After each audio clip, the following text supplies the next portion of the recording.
बुलढाणा विधानसभा मतदारसंघाचे आमदार श्री संजयभाऊ गायकवाड यांच्या नेतृत्वावर विश्वास व्यक्त करत बुलढाणा शहरातील इकबाल चौक व परिसरातील असंख्य मुस्लिम युवक आणि कार्यकर्त्यांनी आज शिवसेनेत जाहीर प्रवेश केला।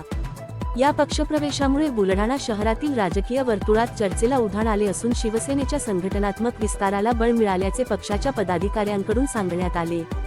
आमदार श्री संजयभाऊ गायकवाड यांच्या विकासकामांना तसेच नागरिकांच्या विविध प्रश्नांवर घेतलेल्या भूमिकेला प्रभावित होऊन शिवसेनेत प्रवेश केल्याचे नवप्रवेशित कार्यकर्त्यांनी यावेळी सांगितले।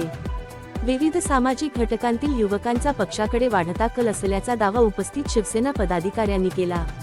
पक्षप्रवेशानंतर नव्याने शिवसेनेत दाखल झालेल्या युवकांचे आमदार संजय गायकवाड यांच्या नेतृत्वाखाली स्वागत करण्यात आले। बुलढाणा शहरातील विकासकामे, नागरिकांच्या समस्या आणि सामाजिक सलोखा यासाठी आगामी काळात सक्रियपणे काम करण्याचा निर्धार नवप्रवेशित कार्यकर्त्यांनी व्यक्त केला। यावेळी शिवसेना धर्मवीर फाउंडेशनचे अध्यक्ष पृथ्वीराज भैया गायकवाड, शिवसेना जिल्हाप्रमुख ओमसिंग राजपूत, नगरसेवक युनुस कुरेशी, युवासेना शहरप्रमुख श्रीकांत गायकवाड यांच्यासह शिवसेनेचे पदाधिकारी, कार्यकर्ते आणि नागरिक मोठ्या संख्येने उपस्थित होते। उत्साहपूर्ण वातावरणात झालेल्या या पक्षप्रवेश सोहळ्यामुळे बुलढाणा शहरातील शिवसेनेच्या संघटनात्मक हालचालींना वेग आल्याचे चित्र पाहायला मिळाले। बुलढाणा जिल्हा प्रतिनिधी Shri Shilwant Ingale, Maharashtra today TV news Buldhana.